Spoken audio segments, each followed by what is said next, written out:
มั่นคงดำรงตนตรงเป็นมิ่งมงคลขอเจริญสุขสวัสดีไปยังพ่อออกไม่ออกสตาชมพ่อโยมแม่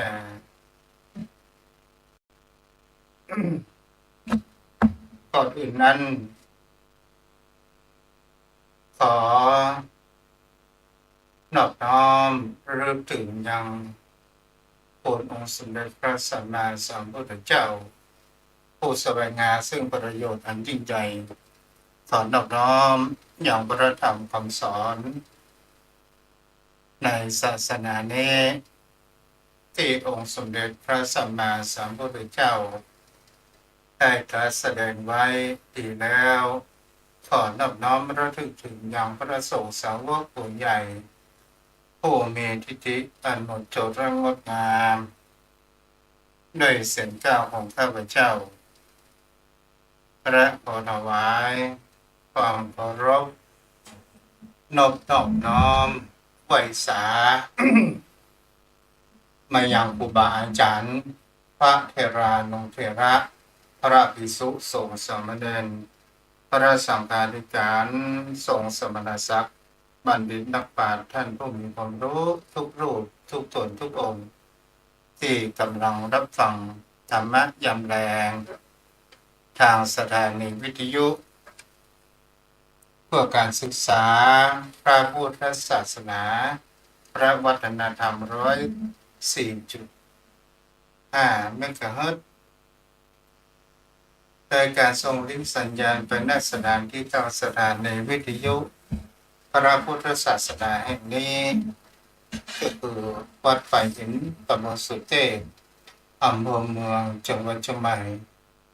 และรับความเมตตาธรรมจากท่านอาจารย์พระครูสมุวิศวัตรผู้อำนวยการสถานีวิทยุพระพุทธศาสนาแห่งนี้มาด้วยดีตลอดวันนี้ก็มาอยู่กับตนตัวอาตมาภาพพระครูไพศาลสุตกรเจ้าอาวาสวัดทุ่งประเก็ดสรีประเก็ดธรรมในตอนเมื่อแรง ของวันที่28 เดือนพฤษภาคมพุทธศักราช2569มาอยู่กับกันในช่วงตอนเย็นโยมพ่อโยมแม่ท่านผู้ฟังที่รับฟังอยู่ณขณะนี้ วันนี้เสียงตนตัวของทุกเจ้ารู้สึกว่ามีเสลดเสียงเปิดไฟกลางวันสักเท่าใดมันก็เป็นธรรมชาติธรรมดาของผู้คนของคนเฮาวันนี้เราก็มารับฟังอยู่กับกันโยมพ่อโยมแม่ท่านผู้ฟังที่รับฟังอยู่ทางบ้านเพราะว่าหลายวันแล้วอาทิตย์ที่แล้วก็ไปได้มาสถานีวิทยุแห่งนี้อาทิตย์นี้ก็ไปได้ออกในพื้นก็16แต่ก็มาพบปะกันใน ทางสถานีวิทยุพระพุทธศาสนาเพื่อการศึกษาพระพุทธศาสนาและวัฒนธรรมแห่งนี้ออกในนามคณะสงฆ์จังหวัดเชียงใหม่และในนามคณะสงฆ์อำเภอสันทรายโดยหลวงพ่อท่านพระครูโกศลธรรมวิจัยเจ้าคณะอำเภอสันทรายเป็นต้นโยมพ่อโยมแม่วันนี้ทางลูกตุ้นั้นก็ได้เตรียมพูดว่าการศึกษาธรรมซึ่งยังมีอันแห่งคำหนึ่งเป็นสิ่งที่บุคคลเหล่านั้นต้องเขาบางคราวเขาก็บอกเข้าใจโยมพ่อโยมแม่ว่าพบมันคืออันหยังพบบางครั้งบางคราวปันภาษาบรรณาพบเจอพบปะหรือว่าพบเนี่ยมันคืออันหยังกันแน่ถ้าเอาอู้ตามภาษาบาลีตามตรงๆนั้นก็คือความมีความเป็นความเกิดหรือความเจริญ พบในที่นี้เป็นสิ่งที่บุคคลเหล่านั้นทางพระพุทธศาสนามีการนำไปใช้ในบริบทกว้างๆซึ่งความลึกซึ้งมีความแตกต่างกันโยมพ่อโยมแม่ท่านผู้ฟังเราจะได้ฟังกันว่าพบบางครั้งบางคราวคนเราก็เข้าใจในแห่งคำว่าภพภูมิพบบางครั้งบางคราวเราก็ไปถึงแห่งคำว่าภพสวรรค์ภพนรกภพมนุษย์ต่างๆนานาภพในที่นี้ถ้าเราศึกษาลงดูดีๆนั้นเกิดขึ้นว่ามันคืออย่างถ้าเป็นความหมายทางโลกก็น้องว่าที่เราใช้ชีวิตประจำวันเราจะมักคำว่าเจอแห่งคำว่าพบหมายความว่าโลกแดนเกิดที่อยู่อาศัยสิ่งที่มีชีวิตอย่างเขาว่าภพภูมิก็หมายถึงเขาว่าดินแดนหรือว่าระดับชีวิตที่สัตว์โลกไปเกิดต่างภพต่างชาติหมายถึงเขาว่าการอยู่คนละโลกความเป็นและความตายภพข้างหน้าหมายถึงเขาว่าชาติหน้าหรือชีวิตหลังความตายนี้เป็นสิ่งที่บุคคลเรานั้นเข้าใจอยู่ใน3ประเด็นนี้โดยกันที่เราเข้าใจคำว่าภพแท้ที่จริงมันมีความหมายทางพระพุทธศาสนาความหมายแห่งประการหนึ่งโยมพ่อโยมแม่ท่านผู้ฟังแม้กระทั่งลูกตุ๊กบางครั้งบางคราวก็เกิดแห่งความสงสัยจึงไปค้นคว้าหามาให้กับโยมพ่อโยมแม่ท่านผู้ฟังเพราะว่าความเข้าใจของคนเรานั้นมักจะเข้าใจในเรื่องแห่งคำว่าภพภูมิดินแดนที่ให้สัตว์โลกหรือว่าที่เราจะไปเกิดถ้าต่างภพต่างชาติหมายถึงคำว่าฟูขึ้นการที่คนเรานั้นอยู่คนละโลกหมายถึงคำว่าโลกหลังความตายพบหน้าชาติหน้าหรือชีวิตหลังความตายอันนี้คนเราจะเข้าใจอยู่ในประมาณนี้แต่ถ้าว่าเราเข้าไปสู่ในจุดแห่งคำว่าแห่งธรรมไหมหลวงพ่อหลวงแม่พบในที่นี้ที่มันมีความหมายที่ลึกซึ้งกว่าแค่นามธรรมมันก็หมายถึงคำว่าสภาวะจิตหรือกระบวนการของการคิดที่เตรียมพร้อมที่จะเกิดเอาล่ะโยมพ่อโยมแม่ยิ่งซับซ้อนยิ่งเกิดแห่งความสงสัยเกิดขึ้นในฐานะแห่งคำว่าภพในฐานะเป็นแดนเกิดมันก็มีอยู่3ภพโดยกันที่หาว่าไตรภพมันมีอย่างพ้องสถานอย่างจมทั้งหลายมีกรรมภพรูปภพรูปภพอันนี้ก็คือเป็นในทางธรรมถ้าอยู่ในปฏิจจสมุปบาทมันก็เป็นข้อหนึ่งที่มันเป็นที่อยู่ก่อนนั้นชาติเกิดขึ้นโยมพ่อโยมแม่ท่านผู้ฟังทั้งหลายวันนี้เราก็จะมาอยู่กันว่าพบในที่นี้บางครั้งบางคราวถ้าเราดูสังเกตดีๆที่มันมีเห็นเขาว่ากระบวนการทำงานของจิตการมาพบหมายถึงพวกของผู้ยังติดในกามก็คือพวกพรหมของสัตว์ที่ยังเสพอยู่ในรูปรสกลิ่นเสียงซึ่งเป็นฝ่ายทุกขติก็คือมีนรกเปรตอสุรกายสัตว์เดรัจฉานฝ่ายสุคติก็คือมนุษย์และสวรรค์กามวจรภพจันทร์เชื่อมพ่ออยู่แม่บางคราวเอาจะเริ่มมีแห่งว่ามันคืออะไรอย่างกันแน่เอากลับมาฟังต่อไปถ้าเป็นรูปประพบก็คือ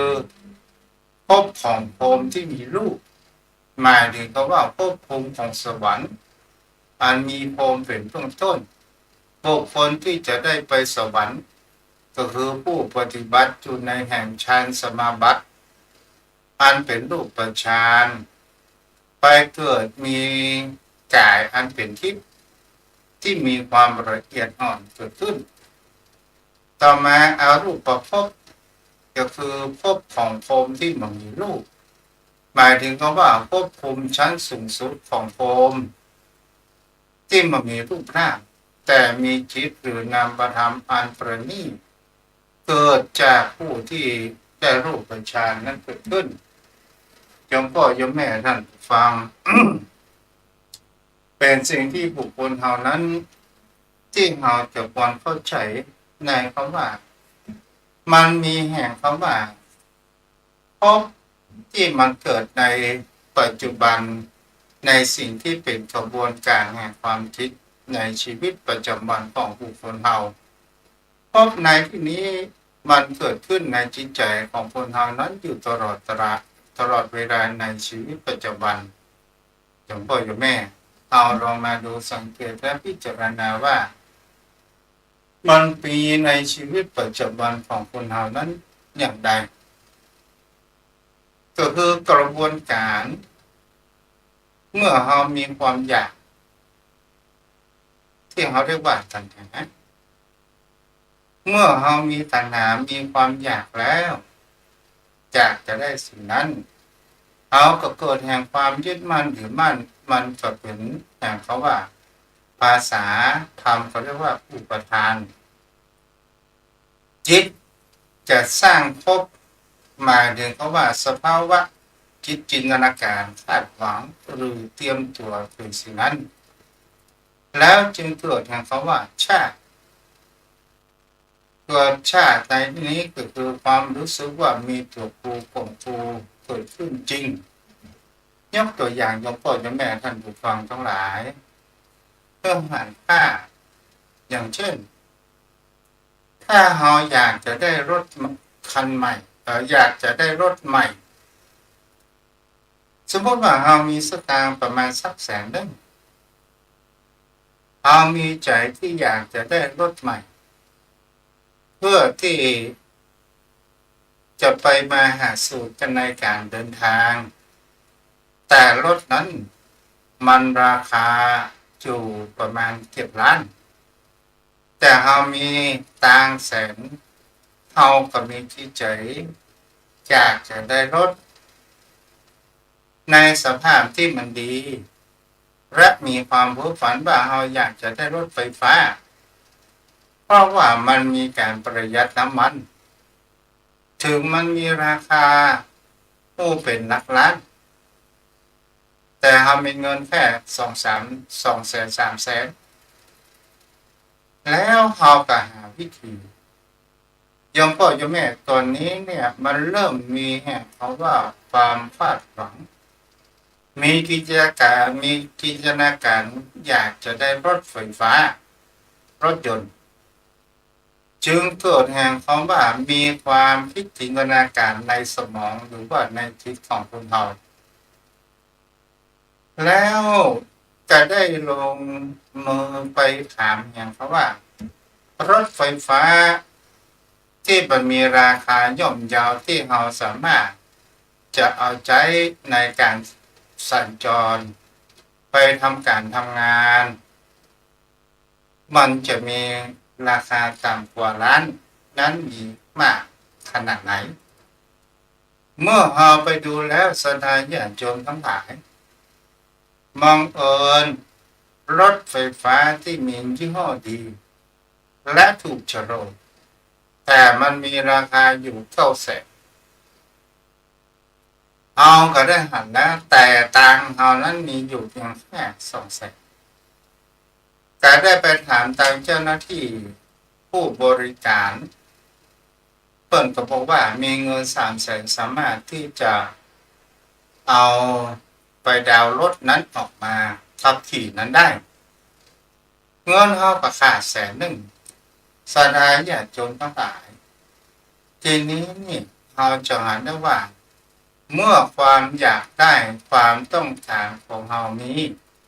เฮาหันแล้วรถกันไฟฟ้ากันนั้นเนี่ยมันถูกชะโรเฮาก็เลยเกิดแห่งความยึดมั่นว่าอยากจะเอาได้ แต่เฮามีเงินอยู่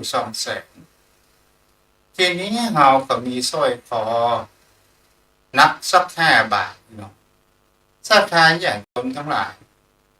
ซึ่งเป็นสร้อยคอที่เป็นในการแต่งงานซึ่งเป็นทรัพย์สินสมรสเกิดขึ้นจะขายกับผัวภรรยาว่าก็เลยหาวิธีไปว่าแห่งว่าจะไปจำนองไปวางไว้ว่าเอาเงินออกมาแห่ง100,000นั้นได้หรือไม่จะได้เมื่อเฮามีสตางค์แล้วศรัทธาญาติโยมทั้งหลายทีนี้เฮาก็ร่นนั้นไปดาวน์รถเกิดขึ้นมาโดยแห่งเขาว่าความต้องการมันเกิดแห่งเขาว่าความยึดมั่นเมื่อยึดมั่นแล้วตัวนี้แหละจิตของเฮานั้นมันจะสร้างภพก็คือเขาว่าจินตนาการคือความคาดหวังแล้วจึงเกิดแห่งเขาว่าชาติเกิดขึ้นศรัทธาญาติโยมทั้งหลายแล้วเฮาก็ไปดาวน์รถออกมามันก็เริ่มแห่งเขาว่ารถคันนี้ของกูอย่างนี้เป็นต้นโยมพ่อโยมแม่พอเข้าใจเนาะ หมายถึงเขาว่าขั้นแรกเราอยากได้แล้วเราคิดก็คือกระบวนการแห่งการอุปทานก็คือความยึดได้เมื่อเราอยากได้แล้วเราจะเอาได้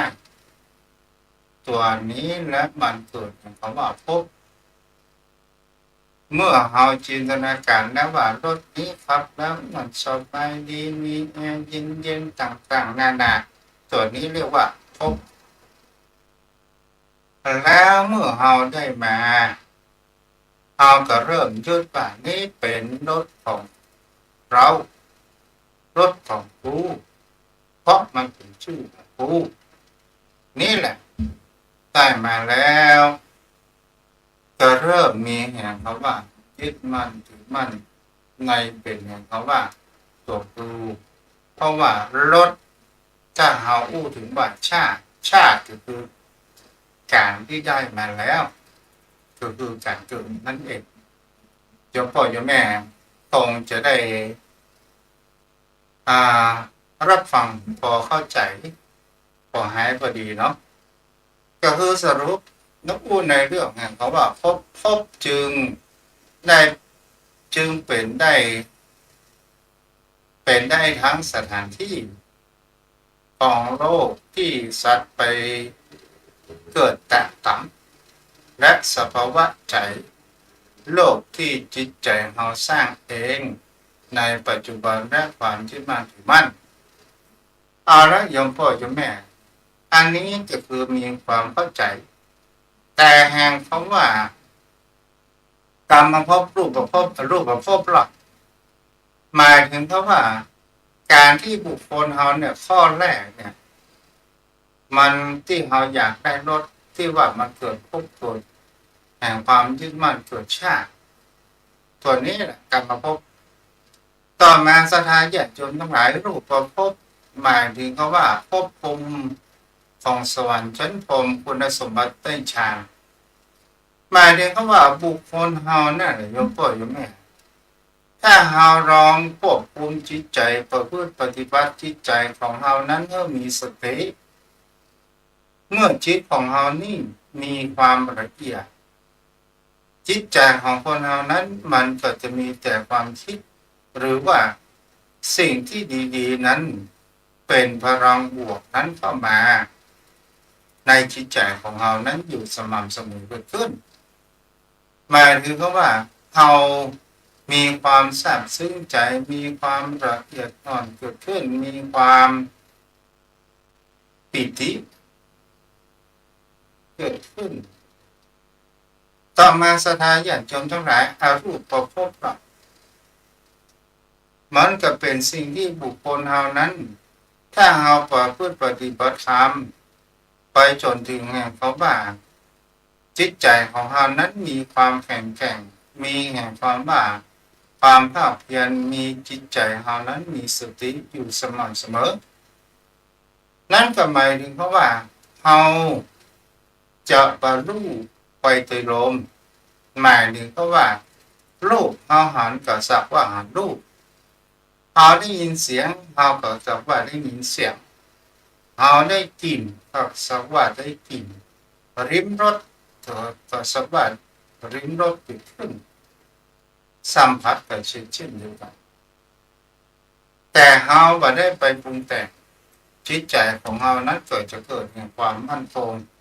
และเกิดแห่งความสุขใจนั้นเกิดขึ้นโยมพ่อโยมแม่ท่านผู้ฟังทั้งหลายเพราะว่าในวิถีชีวิตของคนเฮานี้เนี่ยเวียนว่ายในโลกภพหวังจะพบความหลุดพ้นรักแท้ร่วมสร้างภพย่อมประสบทุกชาติไปเนาะ โยมพ่อโยมแม่ท่านผู้ฟังทั้งหลาย วันนี้ก็ได้พูดจากับโยมพ่อโยมแม่ท่านผู้ฟังที่รับฟังอยู่ก็มีข่าวประชาสัมพันธ์เด้อก็คือในวันที่14มิถุนายนนี้จะมีงานส่งน้ำองค์พระราชดีสรีประเกตคำพ่อหนานอินสมก็รับทราบแล้วเนาะใครที่จะเป็นเจ้าภาพช่วยลูกทุกปีนี้ก็เอาพระสงฆ์องค์พระเจ้าพอประมาณ19รูปโยมพ่อโยมแม่ท่านใดที่พอมีปัจจัยจะรับเป็นเจ้าภาพสังฆทานชุดหนึ่งก็ยินดีอนุโมทนาหรือว่าจะให้ฮอนตามกำลังก็สามารถที่จะร่วมทำบุญได้วันนี้ก็ขออนุโมทนาบุญมีแม่อารีสดับบ้านสันนามเองได้ร่วมทำบุญ200บุญญาบารมีแม่วรีเกษมพันธ์บ้านหนองคนพุได้รับพระสงฆ์1รูป2,000บุญญาบารมีป้อนนานสายันสมทองพร้อมด้วยครอบครัวได้รับเป็นเจ้าภาพพระ1รูป2,000บุญญาบารมีป้อนนานอินสมนามสกุลดุลชื่อลืมนามสกุลไปนะรับเป็นเจ้าภาพพระ1รูป2,000บุญญาบารมีโยมพ่อโยมแม่วัดทุ่งประเพชรสรีประเพชรคำถึงจะอยู่แดนไกลจะคงไม่ไกลจากจิตใจของโยมพ่อโยมแม่เนาะวันนี้จะได้พูดจาพอสมควรมาสนทนาธรรมกับพ่อหนานดีกว่าเนาะพ่อหนานคงรับฟังอยู่ โยมพ่อโยมแม่บางครั้งบางคราวสิ่งที่เราหนูกันยังมีนักเราจงศึกษาและฝังมากๆมันก่อให้เกิดแห่งความเข้าใจก่อให้เกิดแห่งคำว่าปัญญาแตกฉานเกิดขึ้นวันนี้ผู้รับฟังมีแม่ประณีโยมนมเนตรแม่ฟังอยู่ที่ปทุมธานีไปกับลูกสาวเนาะอนุโมทนาบุญตัวท่านอาจารย์กราบแทบใต้เมตตาบารมีธรรมท่านพระคุณเจ้าด้วยความเคารพอย่างสูงยิ่งครับท่านเจ้าครับเรื่องขออนุโมทนานี้คำเถอะขนาดครับเมตตาครับยังสหธรรมิกทาเวสโกภิกขุเนาะรับฟังอยู่แม่จันเปงแม่เลี้ยงหวยหน้าของพันสตางค์พ่อหนานอินสมเนาะ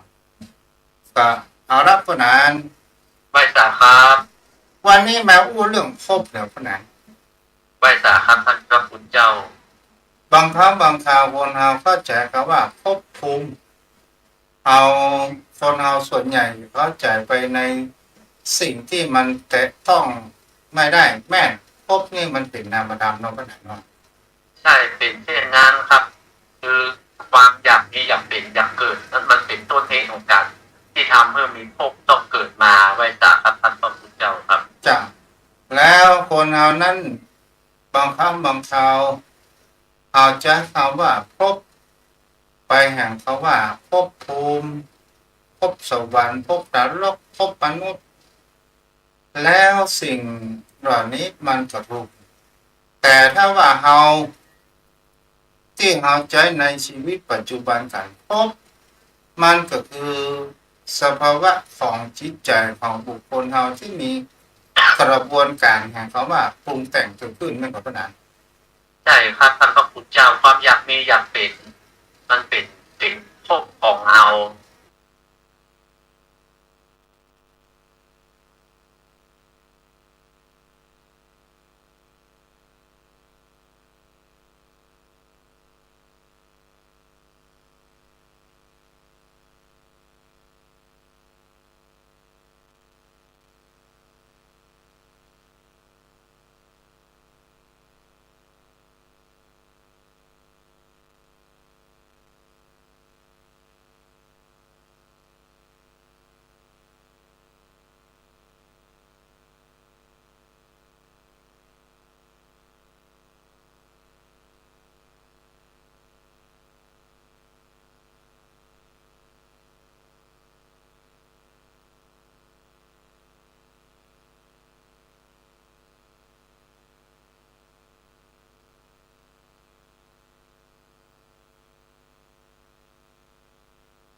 พบหนองปัญหา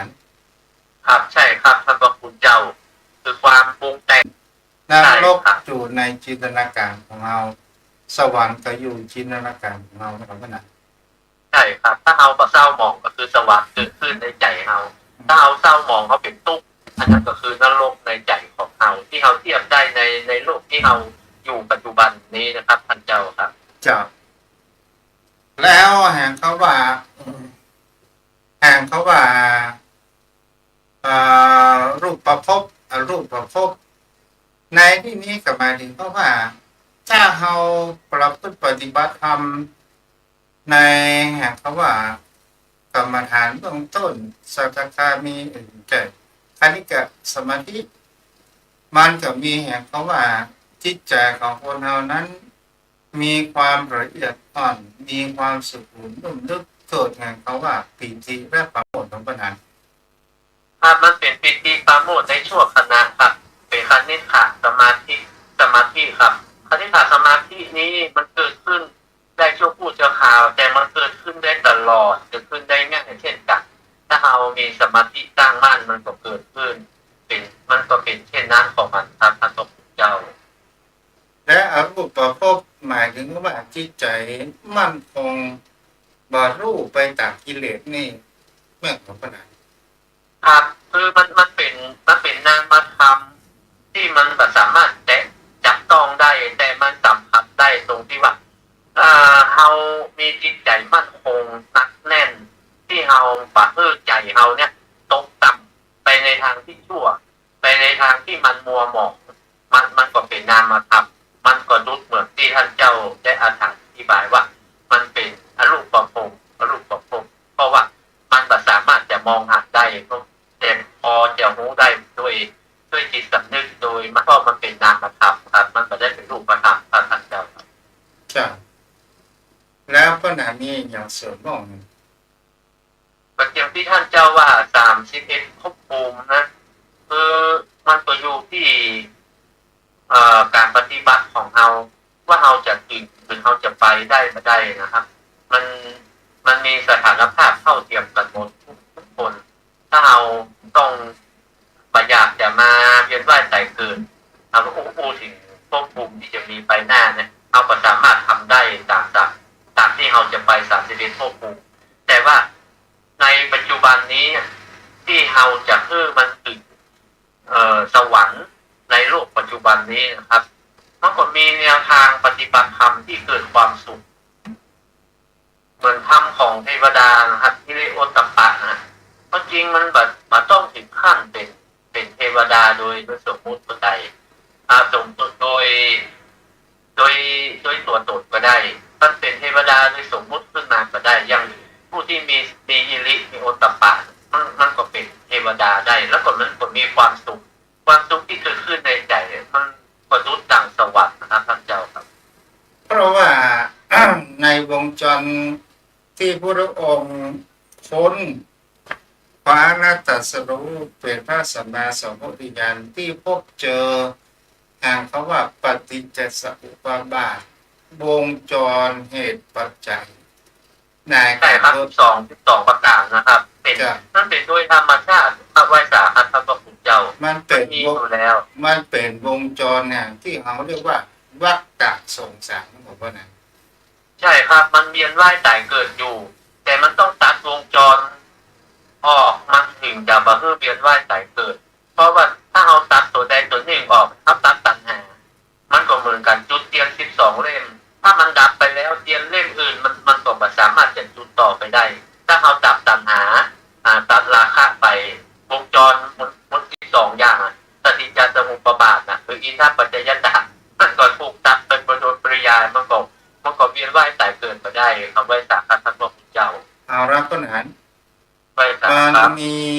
อย่างพ้องเจ้าตั้งแต่อวิชชาปัจจยาสังขารเป็นต้นไปครับอวิชชาเป็นเหตุทำให้เกิดสังขารทำให้เกิดวิญญาณถ้าเกิดรูปธรรมนามารูปังรูปธรรมนามธรรมรูปธรรมนามธรรมทำให้เกิดสยายตนะอายตนะก็ได้ครับเมื่อมีอายตนะแล้วมันก็มีผัสสะมีอุปทานแล้วก็มียึดมั่นถือมั่นเนาะยึดมั่นถือมั่นแล้วก็มีภพมีชาติชรามรณะท่านเจ้าช่วยเสริมด้วยนะครับ12อย่างครับท่านเจ้าครับก็คือปายา13ตัวครับท่านเจ้ามีเพราะว่าอาวิชชาสังขารเลยครับความไม่รู้เนี่ยมันเป็นบ่อเหตุของการเกิดแต่ครับเดี๋ยวเราลองดูว่าอาวิชชาเนี่ยความไม่รู้เป็นเหตุเกิดก็นานไม่สามารถความคิดว่าความไม่รู้เนี่ยมันมาจากไหนก่อนก็นานอาวิชชาเป็นเหตุแห่งทำให้สังขารเกิดสังขารเป็นเหตุให้เกิดวิญญาณเป็นเหตุให้เกิดนามและรูปนามและรูปให้เกิดสลายตนะสลายตนะทำให้เกิดผัสสะเป็นเหตุให้เกิดเวทนาทำให้เกิดตัณหาให้เกิดอุปทานให้เกิดภพให้เกิดชาติสุดท้ายคือชรามรณะอวิชชาในที่นี้คือความไม่รู้ความเป็นจริงของชีวิตสัจธรรมเหรอครับท่านเจ้าถูกต้องถ้าเอาผู้ไปแห่งประการหนึ่งจะหมายถึงว่าโมโหโกฏแห่งคำว่าถ้าแต่รักอนิจจังทุกขังอนัตตาหมายถึงว่าวิถีชีวิตของคนเรามายอมรับความเป็นจริงในแห่งความเปลี่ยนไปของธรรมชาติหมายถึงว่าคนเราเกิดมาแล้วมันก็จะต้องตั้งอยู่มีความเปลี่ยนแปลงเป็นหนุ่มเป็นสาวและเป็นวัยทำการทำงานวัยชราและกับลดลมหายใจเกิดขึ้นแล้วคนเรานั้นบางครั้งบางคราวก็เป็นสิ่งที่เราจะเห็นได้ว่าเราเห็นอนัตตาเป็นอัตตาไม่ยอมรับแห่งความเป็นจริงไม่ยอมรับแห่งความเปลี่ยนแปลงว่าโลกนี้มันเปลี่ยนแปลงไปแล้ว แต่ก่อนเพิ่นจะอย่างนี้เด้อสู่เขาแต่ก่อนเพิ่นเตียวแต่แม่ยังบ่เตียวอะเตียวตลอด แม่เขาว่านั้น ครับมันเป็นเช่นนั้นของมันเองครับท่านพระคุณเจ้า จ้ะ มันเปลี่ยนไปตามบนธรรมชาติความจริงก็ผมเข้าใจครับอย่าเพิ่งบอกคนเฒ่าว่าไม่ใช่เป็นอย่างอ่านแล้วไม่ใช่ใครเป็นน่ะใช่ครับไม่ใช่ใครเป็นแต่มันเป็นเรื่องธรรมชาติมันเกิดขึ้นเองเป็นของมันเองเช่นนั้นเองอย่างท่านเจ้าว่าเขาไม่ยอมครับอาหารการมะมังการมีมานาทิฏฐิมีเห็นผิดหรือครับเพราะเขาไปยึดติดยึดมั่นถือมั่นครับท่านพระคุณ โอ้ เจ้า แต่ก่อนเนี่ยตกินแบบกินซาเอ้าอย่างมันกันนาดบาเดียวนี่กินมันไม่เคี่ยวบ่มีเอ้า ใช่ครับ มันอย่ามาเหมือนตะก้อนอยากขนาด วัยยะเนี่ยที่มันเสื่อมไปเหมือนท่านเจ้าว่ามันมีการเปลี่ยนแปลงของมันอยู่ทุกขณะเวลา แต่เฮาเองไม่ยอมรับมัน ธรรมชาติมันเปลี่ยนของมันเองครับ ใช่เข้าเอาไปอยากเปลี่ยนได้ว่ามันเป็นเรื่องของสัจธรรมมันเป็นของมันเองนะครับท่านเจ้าครับ มันเป็นสิ่งที่หลีกเลี่ยงได้ยากเมื่อทุกข์เกิดขึ้นกับสภาพที่ทนได้ยากนะครับเป็นเรื่องที่มันเกิดเองครับตามวันตามกาลเวลาของมันเองครับท่านเจ้าครับ แล้วอวิชชาเป็นเหตุทำให้เกิดสังขารสังขารก็คือหมายถึงคำว่าตัวปรุงแต่งสังขารมีส่วนหนึ่งก็คือคำว่าร่างกายมาก็เกิดจากการปรุงแต่งของดินน้ำลมไฟที่มันอยู่ในร่างกายของคนเราเป็นตุ๊กโตความปรุงแต่งมันจะมีทางดีและไม่ดี ส่วนแม่คนเราปรุงแต่งไปในทางสิ่งที่ไม่ดี จะเอาเหมือนดังใจตัวเองบ้างแต่มันไม่ได้เหมือนดังใจจะเกิดแห่งความทุกข์ความทรมานเปิ้นมาชอบตัวเก่าก็มีความผิดหวังเกิดขึ้นเกิดแห่งความเครียดและเกิดแห่งความทุกข์มากกว่านั้น ใช่ครับท่านเจ้าเพราะเราไปยึดมั่นถือมั่นเอามันยอมปล่อยวางเอามันยอมไปตามกฎแห่งสัจธรรมเหมือนท่านเจ้าอธิบายไว้ครับถ้าเรายอมรับกฎแห่งการเปลี่ยนแปลงเข้าใจรับเราถือว่ามันเกิดขึ้นตั้งอยู่ดับไปเป็นเรื่องธรรมชาติของมันสังขารของเราก็เป็นการปรุงแต่งมันสมมติสัจจะเท่านั้นเองมันก็ไปของมันเช่นนั้นเองเดี๋ยวมันก็แก่ไปคนเดียวแล้วมันก็ดับไปคนเดียวมันนะครับท่านพระคุณเจ้า วิญญาณเป็นวิญญาณเป็นเกิดทำสร้างทางเป็นตัวเหตุแห่งเกิดนำเกิดวิญญาณก็หมายถึงก็ว่าความปรุงแต่งเนี่ยมันเกิดขึ้นในความการกระทบของสารยะแท้ๆเนาะ ใช่ครับท่านพระคุณเจ้าแต่เอาดับตัวเลยเป็นหนึ่งมันรู้ได้เฉพาะทางอย่างหูนี่มันรู้ได้เฉพาะกับฟังโสตวิญญาณมันถ้าเอาดับหูการได้ยินได้ฟังมันก็แบบไปปรุงแต่งตาก็เช่นเดียวกันยังหูตานะตามันไปปรุงมันไปกระทบกับลูกมันเลยทำให้เราเกิดการปรุงแต่งที่เรายึดมั่นว่ามันเหมาะมันงามมันถูกใจมันชอบใจแต่ว่าประสาทส่วนนี้ถ้ามันสิ้นไปมันหายไปมันดับไปมันก็ระงับการปรุงแต่งในการดูรูปได้ครับท่านเจ้าครับ ตัววิญญาณตัวสังขารวิญญาณนามรูปสลายตนะภาษาเวทนาโมนี้นี่มันมีแห่งความเกี่ยวเนื่องก่อให้เกิดแห่งคำว่าเวทนาความสุขและความทุกข์ในสิ่งจอบในสิ่งข้อที่สองจนถึงข้อที่เจ็ดเนี่ยถ้าเราลองดูว่าเอาทุกสิ่งอย่างที่องค์สมเด็จพระสัมมาสัมพุทธเจ้า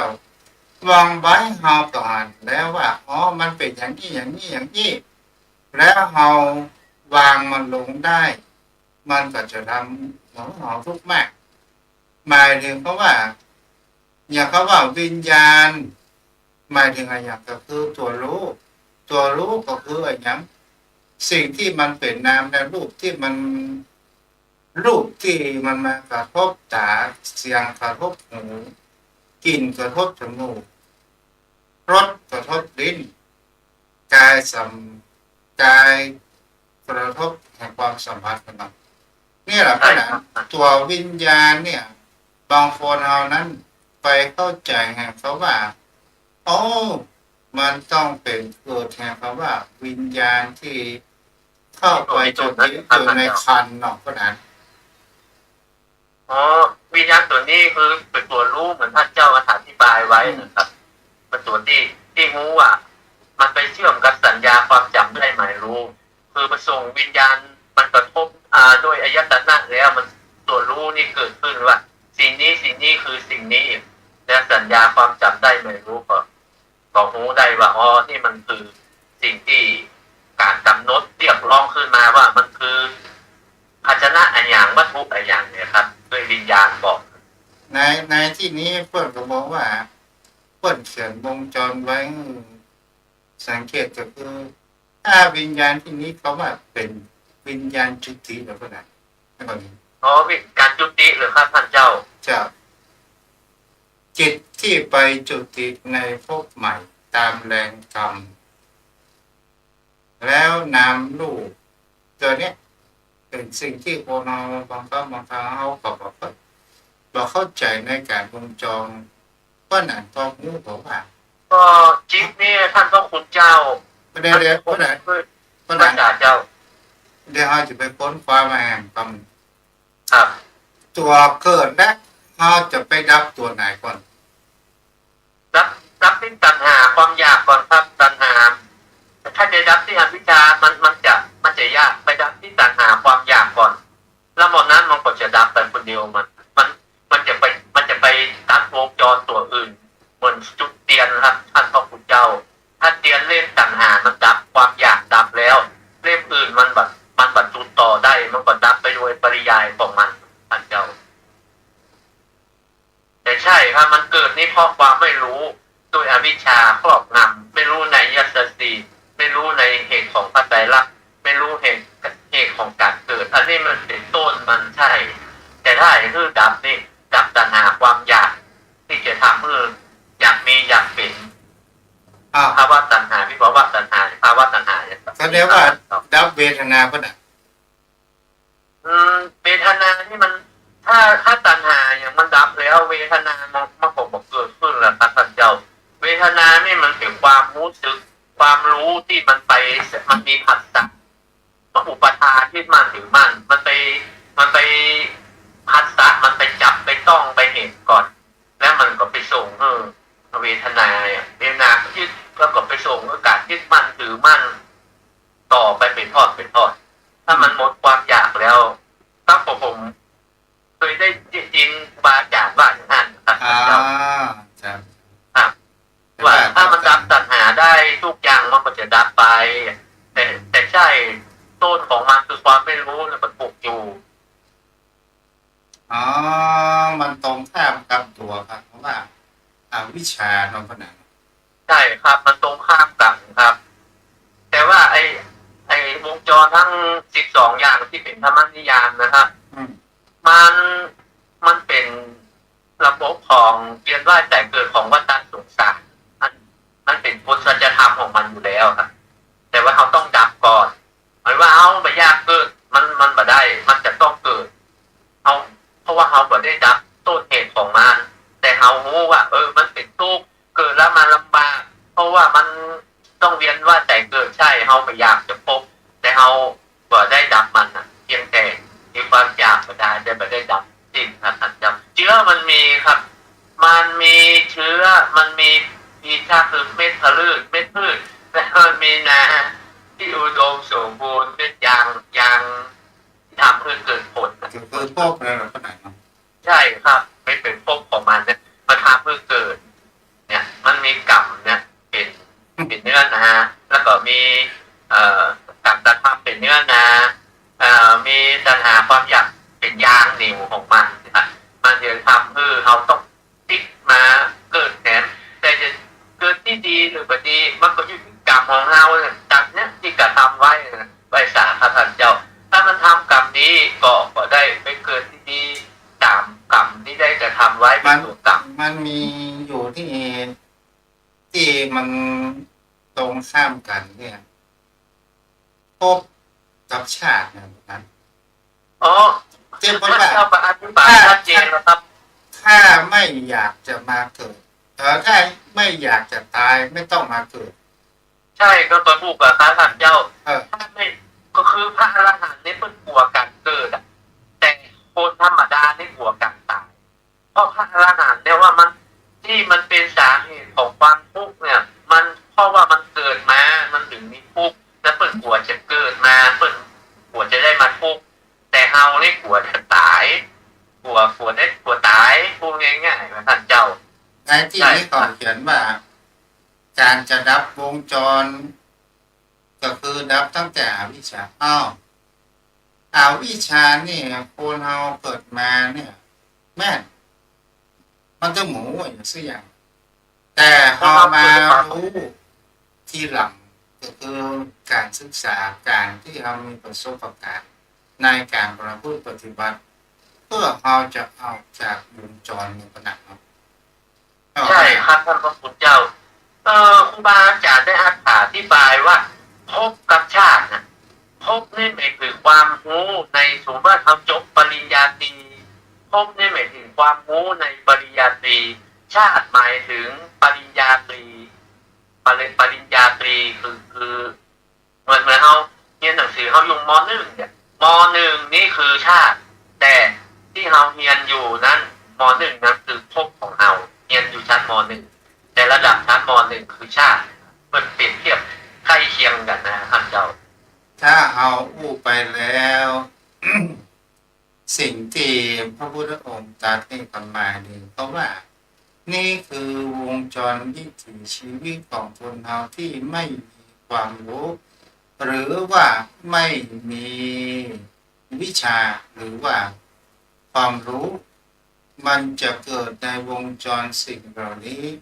ก็คือมีอวิชชาสังขารวิญญาณเรื่อยๆมาจนถึงชรามรณะเนี่ยก็นั้นหมายถึงว่าเอาเกิดมาแล้วเนี่ยเราต้องเริ่มที่เกิดนะครับก็นั้นเนาะใช่ครับเราเกิดมาแล้วเราศึกษาเรามีวิชาความรู้และเรารู้ว่าอันนี้ทุกอันนี้สุขอันนี้กฎเกณฑ์ของธรรมชาติรู้ความเป็นจริงแล้วตัวสังขารมันก็จะไม่ปรุงแต่งมากกว่านั้นใช่ครับท่านพระคุณเมื่อไม่ปรุงแต่งวิญญาณมันเกิดขึ้นแต่ไม่ได้ถูกการปรุงแต่งนามและรูปสักว่าเห็นที่มันเข้ามากระทบกันหรือว่าสลายตนะนามและรูปหมายถึงก็ว่ามันไม่สามารถที่จะเกิดทำให้เราเข้าใจได้ถ้าอู้ยี่ถูกกฎหมายใช่ครับท่านพระคุณเจ้าเพราะว่าเราที่เราภูมิใจถูกใจนะมันเป็นอารมณ์อิทธารมณ์ของเราเองที่เราอยากที่เราต้องการท่านเจ้าแล้วไปจนถึงทัศนะก็คือการกระทบให้เกิดแห่งความรู้สึกความรู้สึกถ้าเรามีวิชาและความรู้แล้วหมายถึงเขาว่าอาทุกขามะสุขขันยะเราจะไม่สุขไม่ทุกข์ถ้าเรามีแห่งเพราะว่าจิตใจเป็นกลางไม่รู้ไปตามกิเลสจิตใจมั่นคงแล้วเราจะหาว่าตัณหามันจะเกิดเราจะหาเหตุทุกสิ่งทุกอย่างอุปทานก็มันมีพวกก็มีต่อไปกับเอาผมก็ต้องติ๊กมาเกิดนะครับตายแล้วผมก็ติ๊กมาเกิดแล้วก็ดังใช่ครับท่านเจ้าที่ท่านเจ้าอธิบายนี่เป็นภูมิธรรมของพระอรหันต์พระอริยบุคคลทั้งนั้นแต่สามัญชนนี่มันกลับกันหมดท่านพระพุทธเจ้าที่เขาว่าเกิดจากความไม่รู้อวิชชาแต่คนเรามันไปรูปหลูกมันไปยึดติดมันก็เลยต้องมาเกิดแต่พระอริยเจ้าอริยบุคคลเพิ่นตัดรู้เพียงแต่สักว่ารู้เห็นเพียงแต่สักว่าเห็นเพิ่นไม่ยึดติดเพิ่นไม่ยึดมั่นถึงแม้ว่าอายตนะของเพิ่นและรูปเวทนาสังขารวิญญาณมันไปกระทบกันแล้วก็เพียงแต่ว่ารู้แต่เพิ่นไม่ยึดมั่นยึดติดถ้าคนธรรมดาสามัญอย่างเอาอย่างท่านอย่างเอาอย่างทุกคนเนี่ยที่กำลังศึกษาเนี่ยสิครับบุคคลนะครับ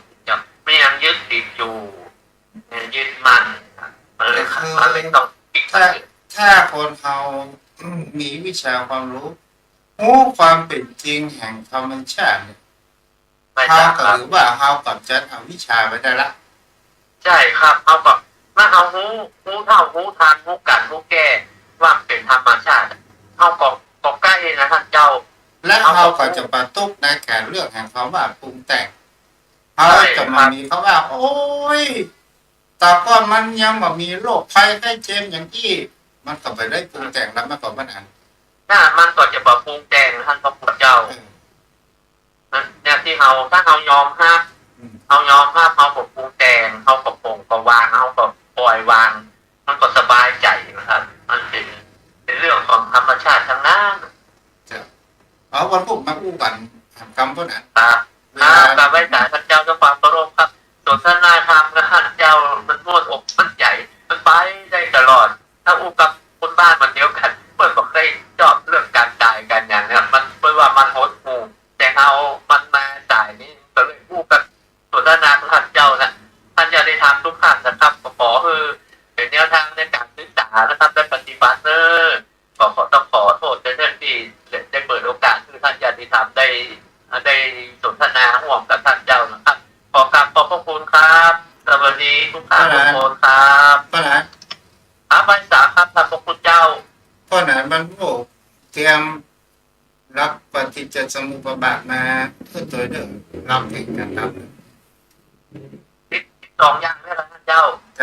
จะวันพวกมาอู้กันกำมันไม่เคลียร์มันไม่เคลียร์ อาภัยสาครับท่านพระคุณเจ้าอาภัยสาครับ วันนี้จะคงจะเอาไว้ทั้งนี้เด้อโยมพ่อโยมแม่ท่านผู้ฟังที่อยู่ทางบ้าน จะไปลืมเด้อทำบุญขินทานการงานส่งน้ำองค์พระธาตุเจดีย์สรีตะเกตคำณวัดทุ่งประเกตในวันที่ 14 มิถุนา